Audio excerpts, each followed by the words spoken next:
Hey y'all, let me tell you about Gobble. All Gobble meal kits are pre-prepped. That means less work for you and less waste in your kitchen.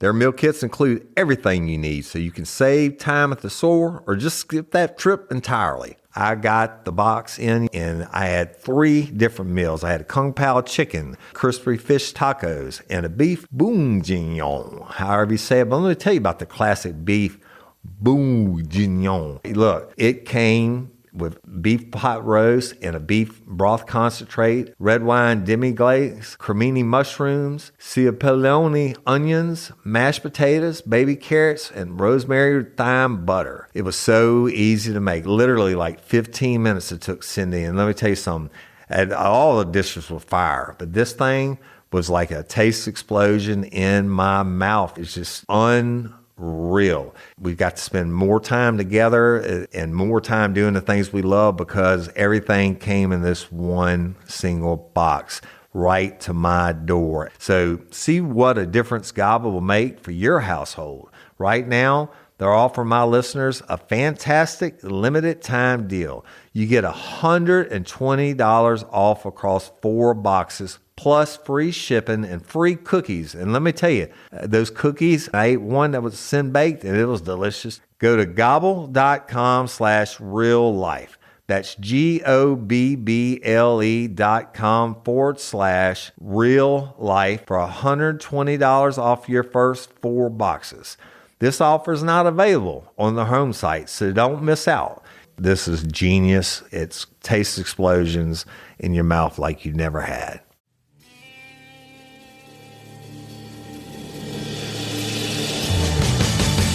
You have the right to remain silent.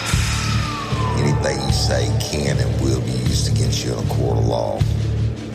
You have a right to an attorney prior to or during any question.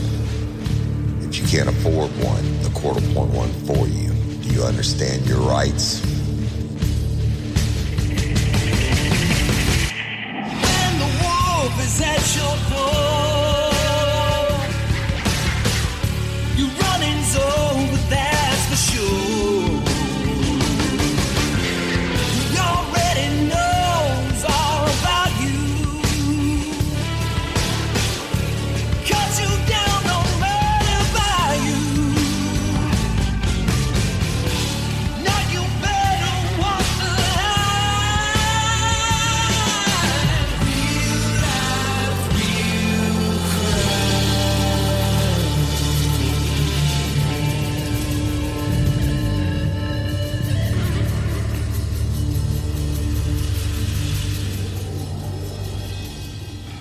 Warning, this episode of Real Life, Real Crime, the podcast, may contain descriptions of acts of violence or that of a sexual nature and should be for people that are 18 years or older. Heed my warning, people. I do not get the facts of these cases off of the internet or from some television show. The facts I'm retelling you were presented to me by the victims of the crimes or the perpetrators who committed the crimes against the victims. My descriptions of the crime scenes, what I saw with my own 2 eyes. If you're going to get offended, please turn this podcast off now. Thank you. Hello, everybody, and welcome to this episode of Real Life, Real Crime, the podcast. As always, I'm your host, Woody Overton. And today, we're going to do something a little bit different. We're going to do a show. It's a horrible, horrible case. Y'all always ask for it. Sean Vincent Gillis, the serial killer. And it's very graphic, very disturbing. It's actually a 2-part show, but we released it on Bloody Angola. Jim Chapman and I did. You need to hear it. In 2 weeks, we have something huge that's coming for Real Life, Real Crime. And so this is not a filler episode, but this is to make y'all aware of Bloody Angola, the podcast that Jim Chapman and I do. You need to go listen to it, okay?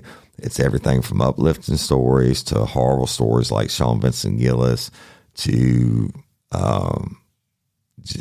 prison stories and all this stuff. I love it. It's a lot of history. It's more of a documentary style podcast, and that he and I do, and it's put out weekly. And we have Patreon memberships. We have tons of episodes locked up for that. But I want to prepare y'all in the world for when what's going to happen in 2 weeks happens, and we're going to have this huge influx of listeners, et cetera, new listeners, new people to Real Life, Real Crime.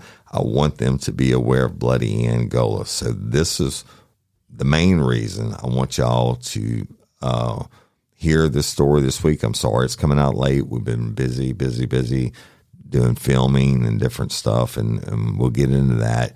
You'll know in 2 weeks from Friday. Simply the biggest thing that ever happened to our show.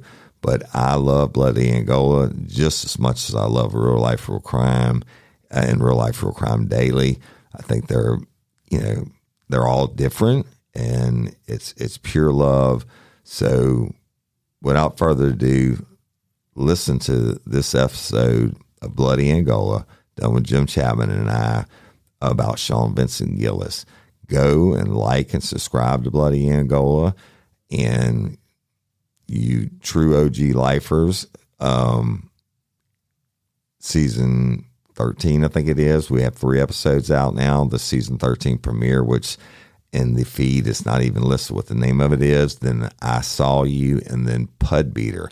I know that gets lost in the Real Life, Real Crime Daily shows that are listed on the feed, but it's okay because we're about to split that off by itself. Real Life, Real Crime Daily will have its own feed you can go listen to where all the shows are listed. Real Life, Real Crime is going to have all its shows on its own feed again. And, of course, Bloody Angola. I hope you're loving Real Life, Real Crime Daily. It's an awesome show. It'll be on its own feed, but we'll tell you more about that as it goes along. But go and like and listen, subscribe to Bloody Angola. And I want to thank all my patrons and convicts. You got a bonus episode coming. It's 2 little episodes put together. But I love and appreciate each and every one of y'all. Louisiana Organ Procurement Agency, you're my jam. You want to be a hero, give the gift of life, and go to lopa.org, sign up to be an organ donor. And if you're a lifer from Afghanistan and you want to be an organ donor, you don't have to be from Louisiana.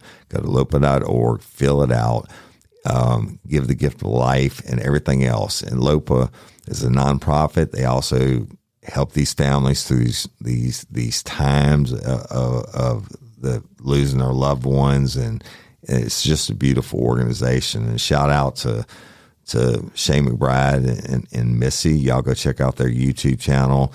They're talking about LOPA every day, and I'll put it in the show notes. All right. I'm Woody Overton, your host of Real Life, Real Crime, the podcast. Until next time or ever, don't let me catch you down on Murder Bayou. Peace.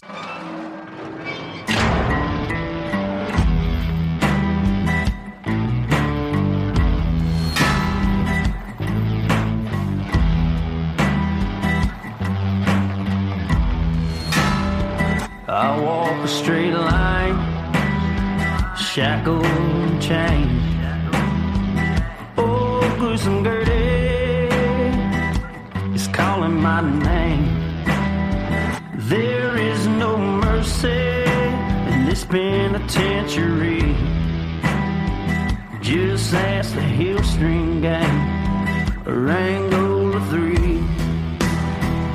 I'm here for life, I'm here to die.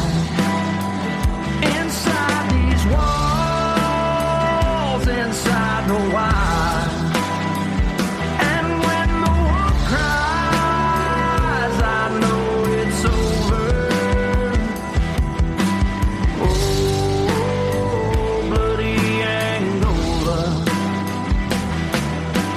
Oh, bloody Angola.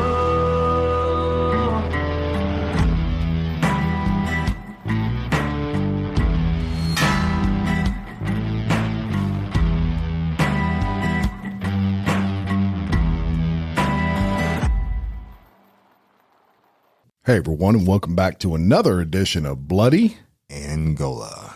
a podcast 142 years in the making. The complete story of America's bloodiest prison. We're titling this Gillis Uncut. We have an interesting perspective here in that Woody was actually an officer during the Sean Vincent Gillis killing spree, I guess you could call it. Right. So we're going to have his perspective of what was going on with law enforcement during that time. Man, it was a crazy ass time. Really was, because there wasn't just one, there was two running around at the same time. I'm going to be more the perspective of a citizen that was really paying attention to the headlines and kind of knew something was going on with all these killings that were happening in the Baton Rouge area during that time. Y'all, I was going to throw this in there real quick, and I know most of y'all know this. Obviously, Sean Vincent Gillis is a serial killer, okay? And to be classified as a serial killer, it's a very specific definition. It means you have to kill two or more people that are unrelated crimes. Okay, meaning like I didn't come home and just kill five people in my family. You kill different people, different times, different places.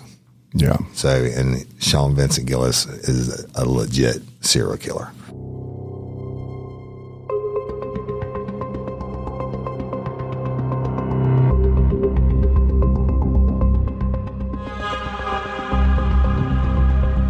One reason that I want to do this is because there were a lot of victims, 8 confirmed murders committed by Sean Vincent Gillis, where those victims did not really get due justice as far as not only who they were, but because there was another serial killer running around that got a lot more of the headlines. Right. Their cases were kind of buried in I feel like those people deserve to be recognized. Right. And we always say that about the victims, and I know Jim and I both are huge victims advocates.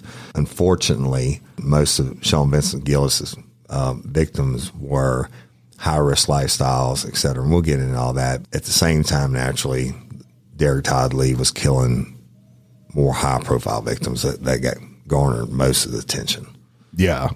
Media attention, anyway. Were you a detective at the time? I was a detective at the time. On the serial killer part, y'all, they've been studied, okay? I'm back in, like, when Ted Bundy came out, the FBI, which is the nation's leading law enforcement agency, who are not only responsible for enforcing the law, they are responsible for studying crime and why it happens, et cetera. So they develop profiles, or now you've heard of the shows, Criminal Minds, et cetera, FBI profilers. Well, this is a real deal.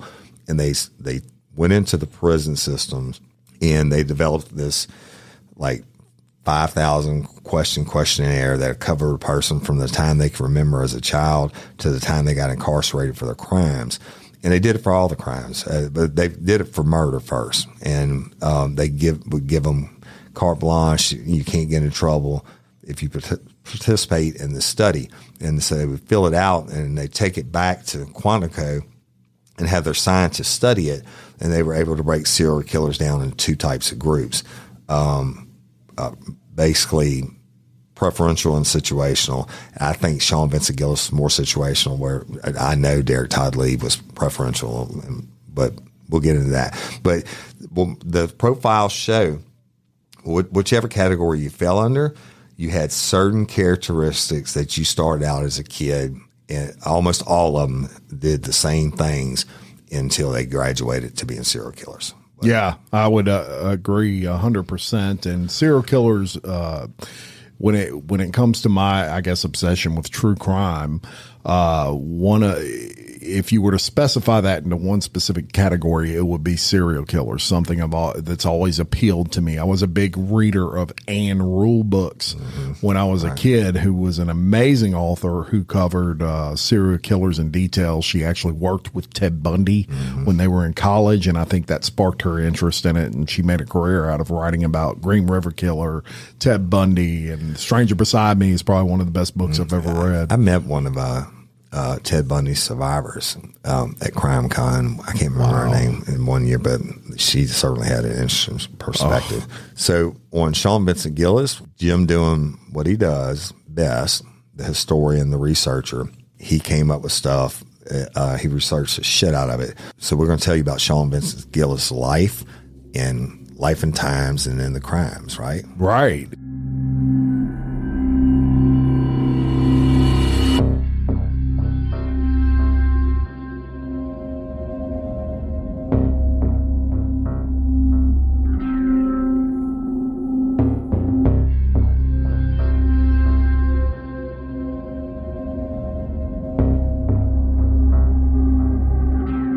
Sean Vincent Gillis was born in 1962 in Baton Rouge, Louisiana, to Norman and Yvonne Gillis. And Norman Gillis, now, he left the family soon after Sean was born. So it became a one-person family. His dad had major alcohol problems, pretty much left mom and Sean at a very young age. He was still a baby. And going back to the profile, y'all, that fits right into it. Most of the ones in his group had single parent household. Alcohol or drug abuse was a problem. And in high school, they described him as kind of a bright kid. He attended private schools throughout his upbringing. His mom actually worked at a news station in Baton Rouge.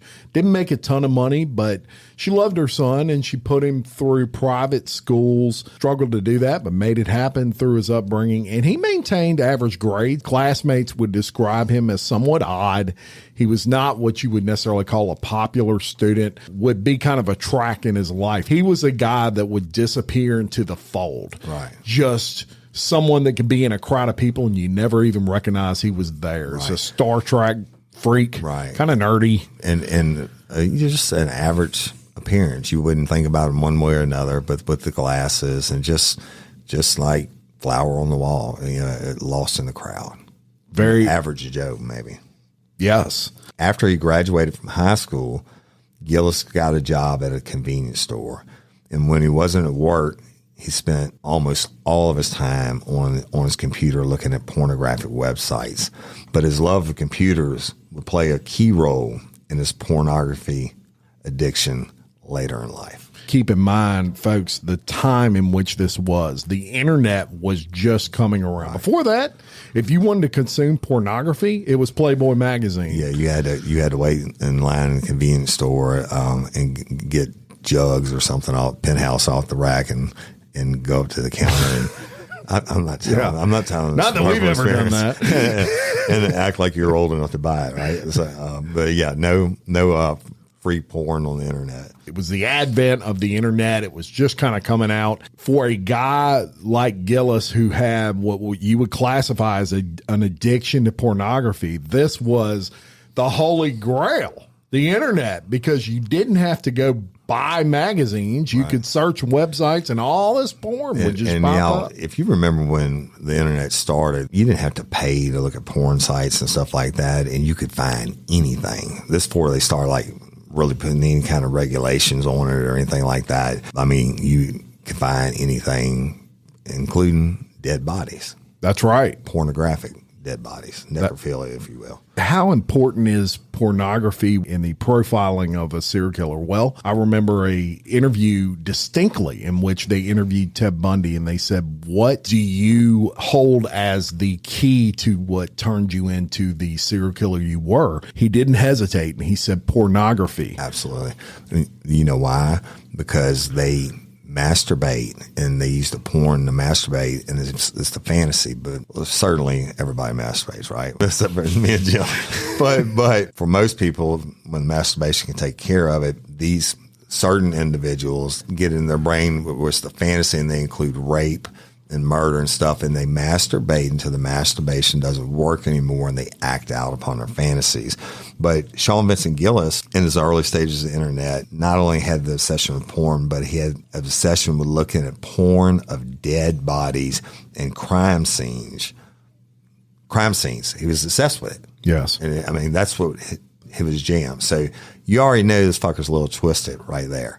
Yeah. I mean, he's not looking at Pamela Anderson. Yeah. 99% of the people who look at porn don't search up dead bodies. And so there's your early warning signs that something is wrong. Now, as we discussed, he was He was tight with his mother, almost to an obsession. Another part of the profile. In 1992, his mother, Yvonne, decided to take a new job in Atlanta. She asked Sean to come with her, but he did not want to go, so she agreed to continue to pay the mortgage on the house so he would have a place to live. At that point, he was 30 years old and was living alone for the first time in his life, which is a key because anything he could actually act on, now was the chance. Mama didn't live at home anymore, and he was depressed.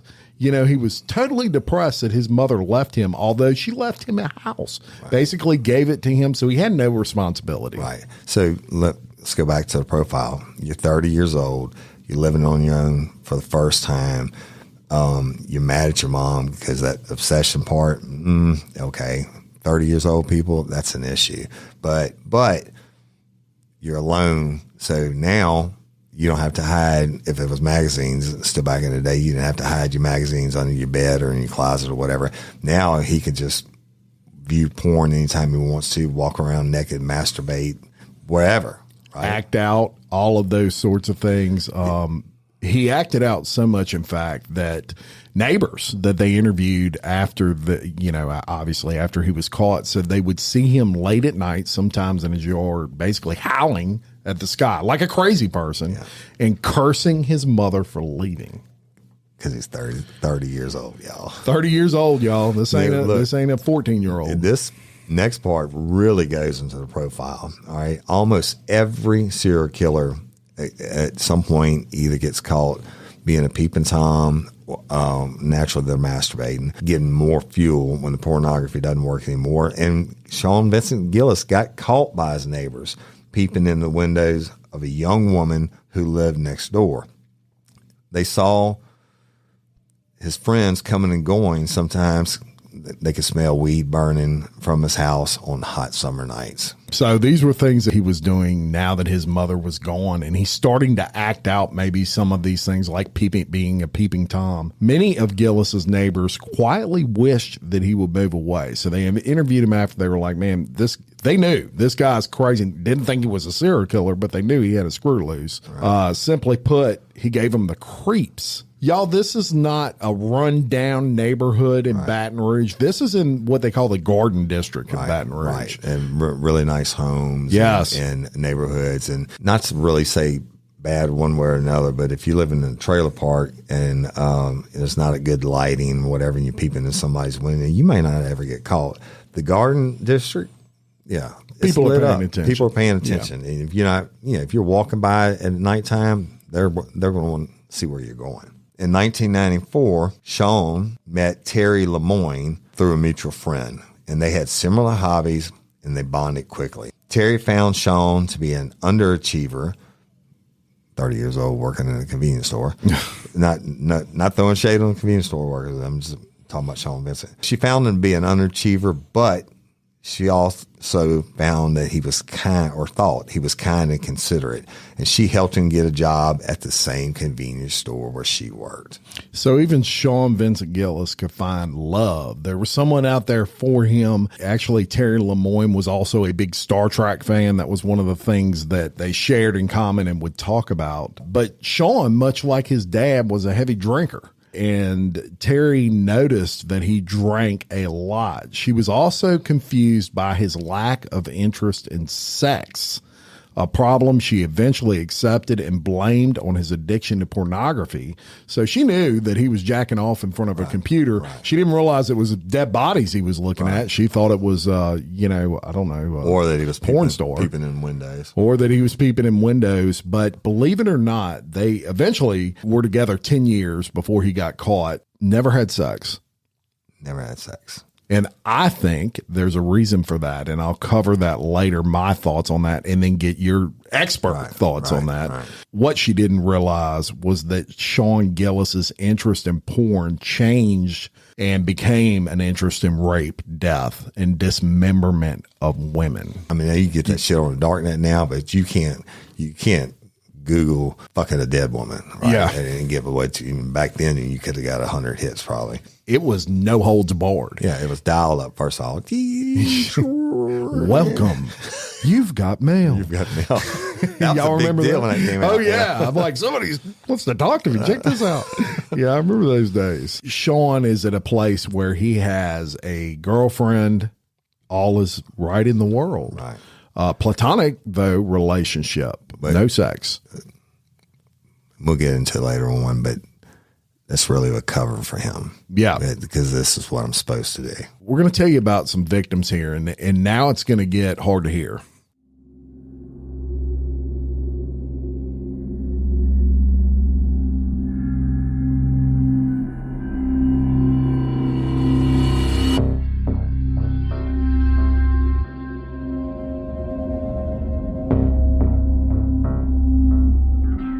There was a lady named Ann Bryan. And look, our hearts go out to these victims, y'all, and their families. And I know there's people out there that love them, that are still living in the area today. So, gentlemen, I know our hearts go out to them first of all, right? Yes. And so Miss Ann Bryan was 81 years old, and she was living at the St. James Place, which was an assisted living facility located across the street from the convenience store where Gillis worked. As she often would do, Ann left the door to her apartment unlocked before retiring to bed so that she did not have to get up to let the nurse in the next morning. Spark something uncommon this holiday with just the right gift from Uncommon Goods. The busy holiday season is here, and Uncommon Goods makes it less stressful with incredible hand-picked gifts for everyone on your list, all in one spot. Gifts that spark joy, wonder, delight, and that's exactly what I wanted feeling. Hey, y'all, I ordered a super cool piece. It's a candle with a sculpture of an LSU's Tiger Stadium on top of it.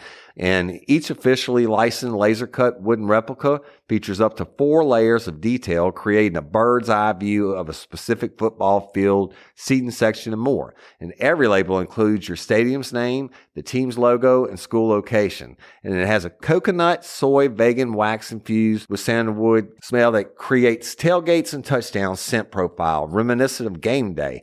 It's invigorating like fresh cut grass and nostalgic like smoke from a pre-game grill, and calming like the crisp autumn air of a new semester on campus. Y'all, I love it. I have it at the base of my TV, and I'm ready to watch the Tigers play on Saturday night, right? Uncommon Goods. Look, when you shop at Uncommon Goods, you're supporting artists and small independent businesses. And many of their handcrafted products are made in small batches. So shop now before they sell out this holiday season. Uncommon Goods looks for products that are high quality, unique, and often handmade or made in the U.S. They have the most meaningful, out of the ordinary gifts anywhere. They even have gifts you can personalize. From holiday hosts and hostess gift to the coolest finds for kids, to hits for everyone from the book lovers to diehard sports fans. Uncommon Goods has something for everyone, not the same old selections you can just find anywhere. And with every purchase you make at Uncommon Goods, they give $1 to a nonprofit partner of your choice. They've donated more than $3 million to date. So to get 15% off your next gift, go to uncommongoods.com/RLRC. That's uncommongoods.com/RLRC for 15% off. Don't miss out on this limited time offer. Uncommon Goods, we're all out of the ordinary. Hey ladies, are you feeling overwhelmed by hormonal changes? Well, you're definitely not alone. There are more than 1,000 hormone disruptors living in our environment right now. It's in your food, your water, the air you breathe, the clothes you wear, your skincare products. They all mess with your hormones. Then there's the natural hormone changes your body goes through. Premenopause, menopause. And while it's a natural process, it doesn't mean you have to suffer through it. The good news is you don't have to suffer through it anymore, because now you have Hormone Harmony, a formula made only with herbal ingredients that are shown to reduce hormonal symptoms in women of all ages. Hormone Harmony is not just a hormone support and supplement. It's become a phenomenon. Women can't stop talking about it on social media. A bottle of Hormone Harmony is sold every 24 seconds. And the biggest benefit? Well, my wife says it makes her feel like her own self again. And that's what women mention over and over in the reviews. And there are over 30,000 reviews for Hormone Harmony. And for a limited time, you can get 15% off your entire first order at happymammoth.com. Just use code RLRC at checkout.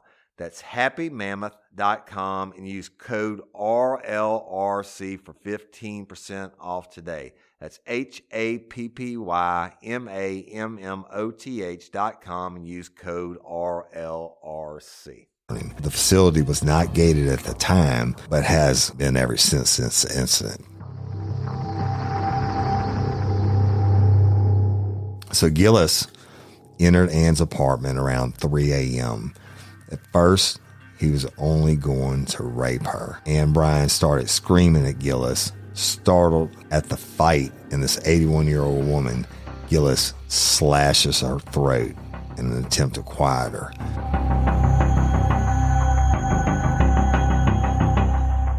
Once he got the scent and the sight of the blood gushing out of her neck, he began stabbing her over and over. He stabbed her some 50 times, almost decapitating and disemboweling the small elderly woman.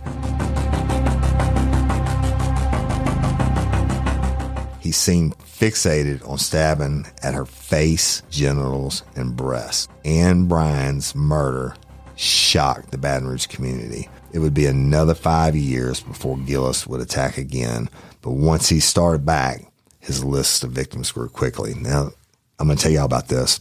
My great aunt was living in the same place, St. James, when this happened. I was 24 years old. And I'd already done my Department of Corrections time. So I remember it like it was yesterday. You know, when I look at the Ann Bryan murder specifically, there's some keys in there. And one is Gillis. Now, a lot of these details Gillis gave himself in his confessions. It's her fault, right, Woody? Right. You screamed. I wasn't going to slash your throat, but you screamed. It was your fault. That's typical of serial killers. They never accept responsibility for what they do. But also really important on this is his first victim. He graduated from Peeping Tom. Masturbation didn't do it anymore. Generally, the graduation goes to the next time they'll break in and steal women's underwear and masturbate to whatever, and until the fantasy doesn't work anymore. So at some point, the fantasy of rape didn't work enough for him, so he was actually going to do it. Now, who to do it better than on what better victim for him to his first rape than the 81-year-old lady he knows is living alone at nighttime. I'm sure he met her at the convenience store at some point. I'm sure he had his eyeballs on her. He was going in to rape her, but he didn't plan it out. He's raping her. She screams. And then he went fucking berserker. Yeah. Got the blood. And like they say, once the dog bites you and it gets the taste of blood, they want more blood, right? Holy shit. What did he do? What kind of evil must have been contained inside him? I just came to rape you 81-year-old lady. I just came to rape you. But now I just mutilate you, basically cut your head off, and stabbed you in your genitals, and your breasts, and your face. Y'all, that's a lot of anger that I don't even think Sean Vincent Gillis knew he had in him at that point, that he was capable of, but he did it. He did it over 50 times. 81-year-old Ann Bryan. Our hearts obviously go out to her family for that. Absolutely. But he went 5 years before he committed his next crime. That tells me he lived off that masturbation fantasy, that murder. Probably scared himself a little bit at that point, but at some point, the masturbation to Miss Ann Bryan's murder, brutal murder, and rape doesn't do it anymore. The convenience store in which Sean Vincent Gillis worked at was right across the street from the St. James Place retirement assisted living community. So like what he mentioned, he probably met her in the convenience store or something. Right across the street, it was located. He didn't, let me tell you this, he didn't just go trying doorknobs, and because it could have been a dude, right? And then he had his eyeballs on her. I can tell you that from a professional opinion. He had his eyeballs on her at some point. He's like, this is going to be a good one. Yeah. So let me tell you about Catherine Ann Hall. Now, Catherine Ann Hall was 30 years old. She was a prostitute. Sean Vincent Gillis picked up a lot of prostitutes, something he did a lot. Now, flashback, folks, to he doesn't have sex with his girlfriend, but he has sex with prostitutes. So he picked this prostitute up in North Baton Rouge on January 4th of 1999.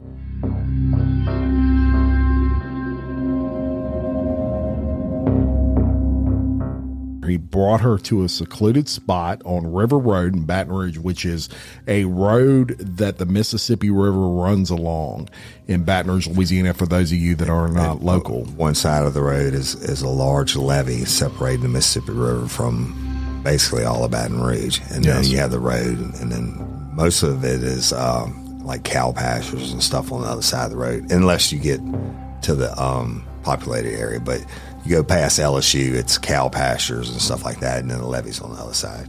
He finds a secluded spot there, and he uses what eventually became his moniker, something that when they would find a murder and they were trying to connect them, this seemed to always come up, and that was a nylon zip tie. He slips that nylon zip tie. It was a large zip tie. Picture almost the size of a rope you would rope cattle with. He slips this around her neck, pulls it tight, and begins choking her to control her. He didn't want to kill her at that point, but he wanted to control her with the zip tie. Well, he freaks out and stabs her 16 times before she died. To the zip tie thing. Yeah. Let's go back. He's developing as a serial killer. This makes him a serial killer, but he's developing as a killer. He knew the mistake he made with Ann Bryan. He was going to rape her, and she starts screaming out. So he slashed her throat, gets the blood all over him, etc. So I mean, he still had to make his escape and everything.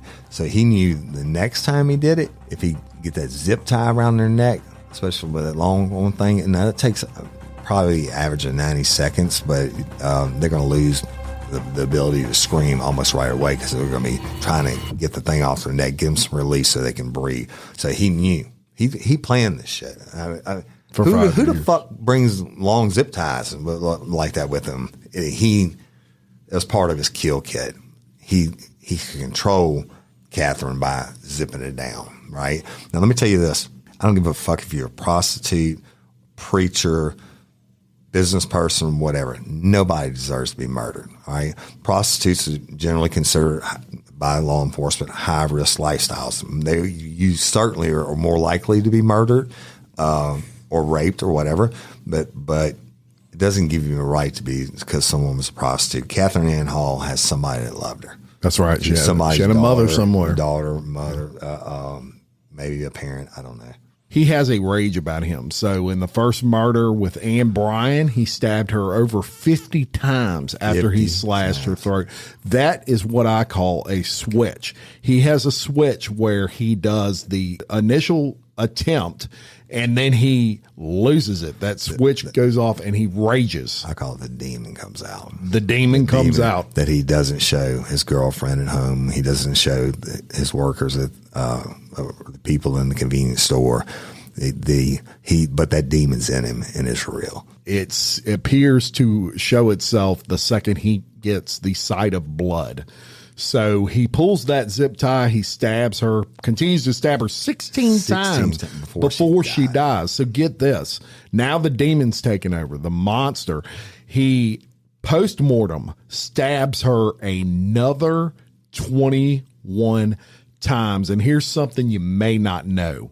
He then drives her dead body to a car wash on Gardere Lane in Baton Rouge, where he pulls her out of the car in broad night. We live in the Baton Rouge area. We know where Gardere Lane is, and I know exactly where this car wash is. Let me set the scene here. It's 3 or 4 stalls. It's wide open, just like any exterior car wash you would ever see. He pulls the body out of the car, lays it on the ground in broad night, and cleans the vehicle out while she's laying on the ground. He's not even in a hurry. All that blood, he's cleaning all that up, probably mad at himself because he raged out and got blood everywhere. But he doesn't even care. He lays her body outside the freaking car. So what's he do then? He puts her back in, probably had a bag or something that he later on. He drives to a populated subdivision in neighboring Ascension Parish, where he leaves her body laying in the road right in front of a sign that says dead end, posing her intentionally. That's crazy. So here's how sick you are. Now he's graduating. He's developing, like we told you. He takes her to the car wash, pulls her out, wash off. Now, y'all, when we say car wash, this is not like Benny's or something like that. This is not a drive-through.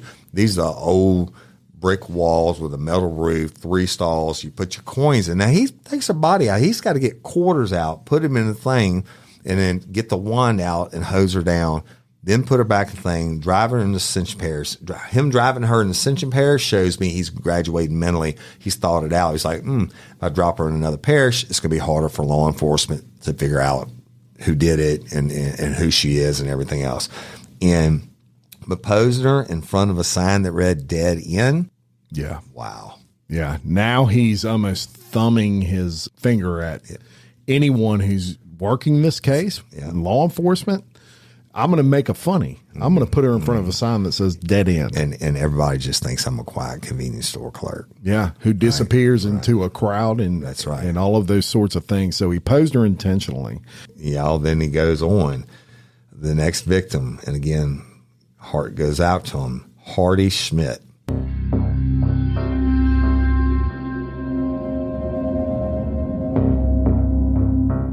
Was 52 years old. My age. In May of 1999, Sean Gillis was driving through an influential neighborhood in Baton Rouge when he came upon a jogger jogging in her subdivision. Gillis then began staking out the subdivision every morning, and 3 weeks later, he finally saw the jogger again. Y'all, why is he staking it out? Because he's masturbating. He liked the way she looked, and he wants to see her again. When he sees her, he hit Hardy Schmidt on May the 30th, 1999, with his car as she was jogging through Pollard Estates on her morning run. An avid runner, Hardy had participated in the Boston Marathon. According to his confession, Gillis overpowered her after he hit her with the car and wrapped a nylon zip tie around her neck. He put her body in the trunk and drove her to a brick park where he raped her. He then killed her and placed her in the trunk of his car for 2 days. Y'all, he even picked up his living girlfriend during these 2 days from work several times, and she commented about the smell in the car, which he blamed on hitting an animal on the way to pick her up. He then left her body in St. James Parish near a bayou on Highway 61, where it was found 2 days after he dumped the body. I do believe this is the Bragg Park across the street, State Police Headquarters. He's thumbing it in, right? Zip tie, we're going back to it. He's graduated. He knows he's going to get control. He had it in his mind. He brought the zip tie. She comes running through the day. I'm going to get her ass. But she's fit. Boston Marathon runner. So, she probably would have whipped his ass. And so he hits her with a car, drives around with her for 2 days, and tells his girlfriend, "Oh, yeah, what's the smell, baby? Oh, I hit an animal." And again, he drops her in another parish, St. James, which is even further away, which shows he's graduating. What I was about to say. Hey, Sean Vincent Gillis was not a dumbass. Third parish. He didn't plan his shit out way ahead of time. Now this time he saw the victim, but he didn't know he was going to see her that day. It's not like Ann Bryan where he fixated on, but he was just going to rape her.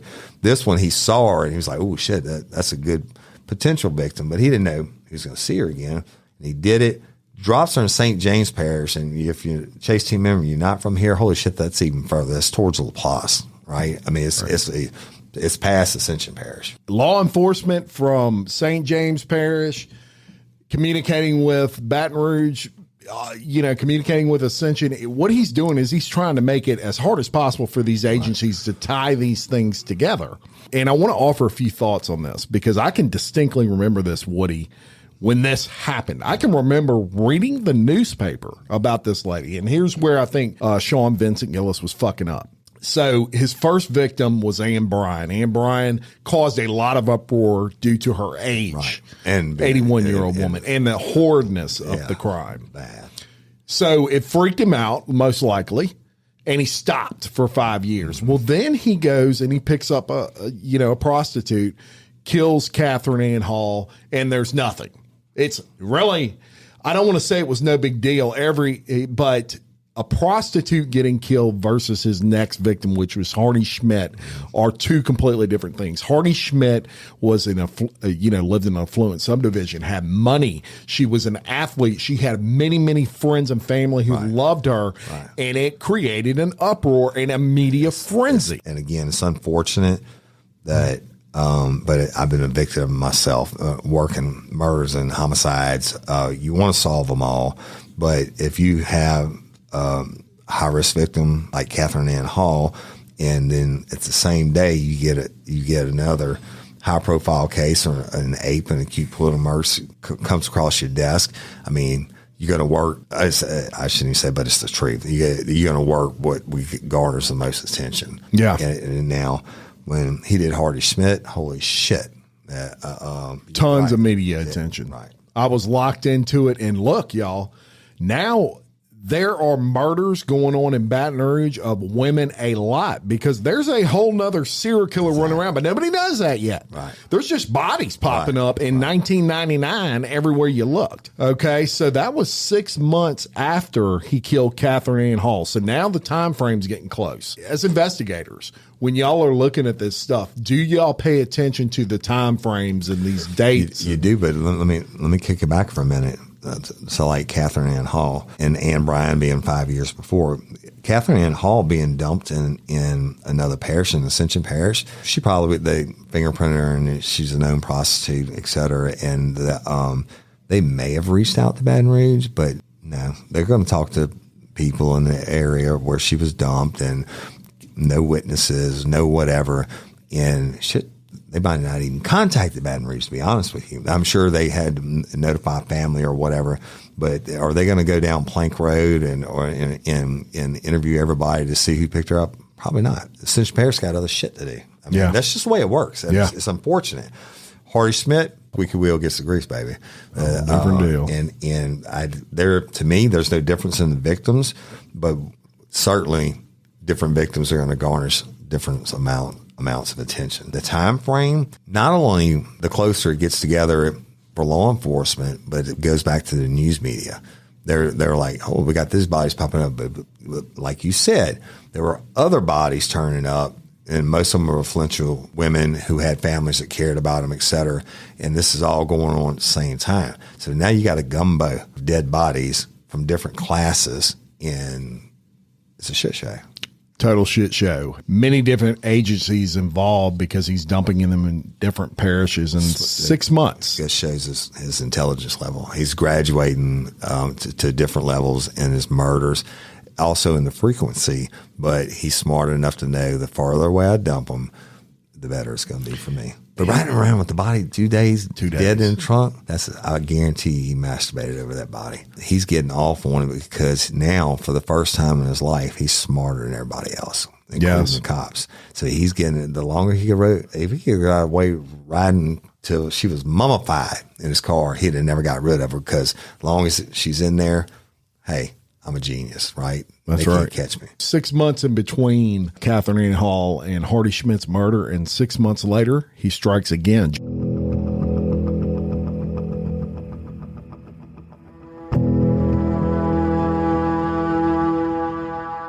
Joyce Williams was last seen on November 12, 1999.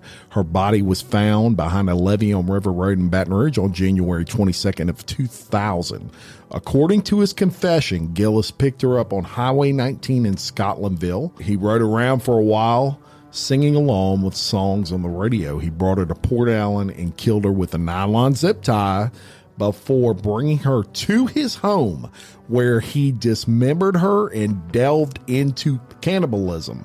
He later put her body parts in garbage bags and a Xerox box and brought her to Iberville Parish, where he disposed of her remains. This is so crazy, y'all. So remember, he killed Hardy Schmidt. It's a big uproar, right? So he goes back to what? A high-risk victim. Scotlandville, y'all, it's a tough neighborhood just north of Baton Rouge.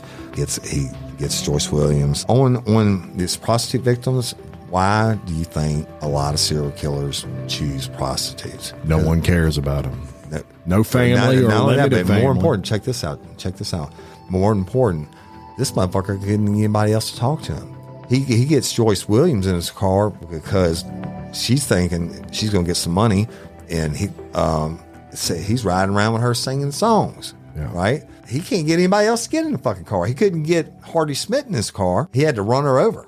Yeah. Right? So he gets Joyce Williams in. Oh, baby, come on. You working tonight?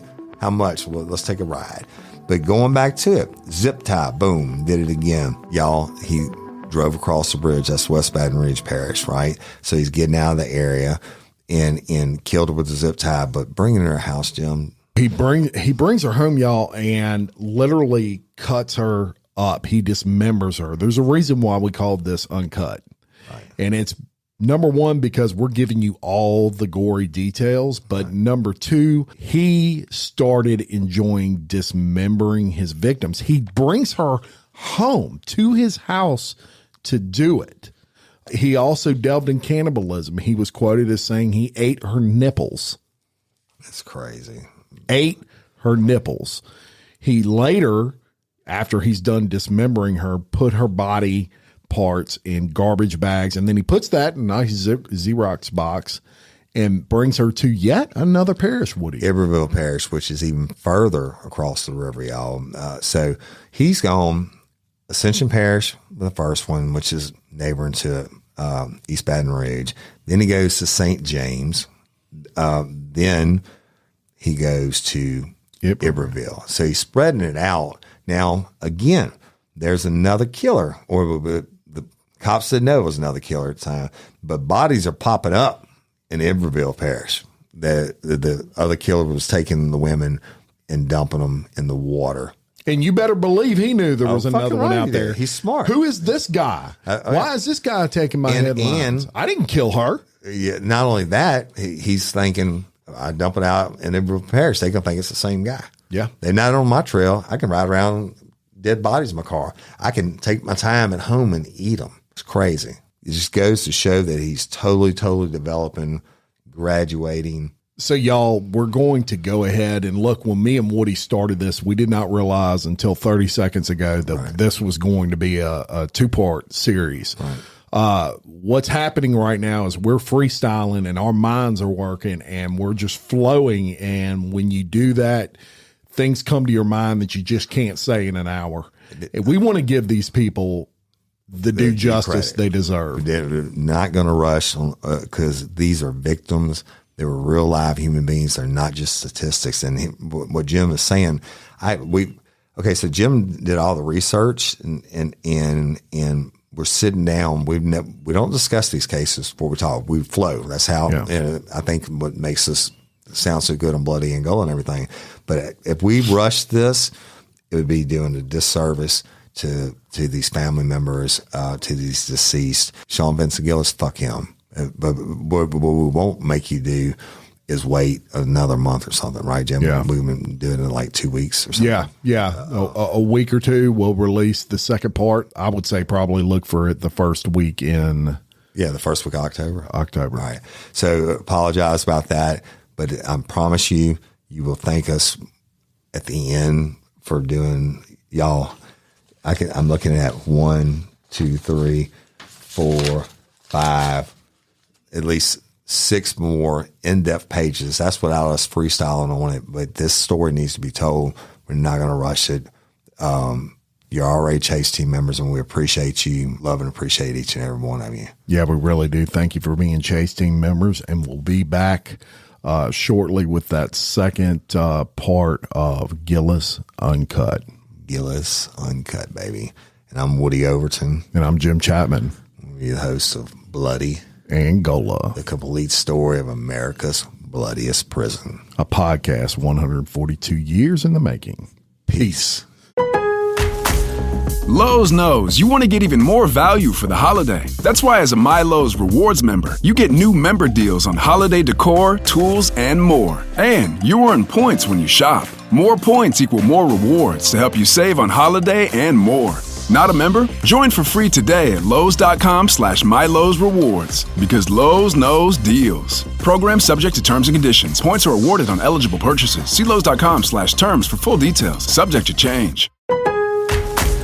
Lowe's knows you want to get even more value for the holiday. That's why as a My Lowe's Rewards member, you get new member deals on holiday decor, tools, and more. And you earn points when you shop. More points equal more rewards to help you save on holiday and more. Not a member? Join for free today at Lowes.com/MyLowe'sRewards because Lowe's knows deals. Program subject to terms and conditions. Points are awarded on eligible purchases. See Lowes.com/terms for full details. Subject to change.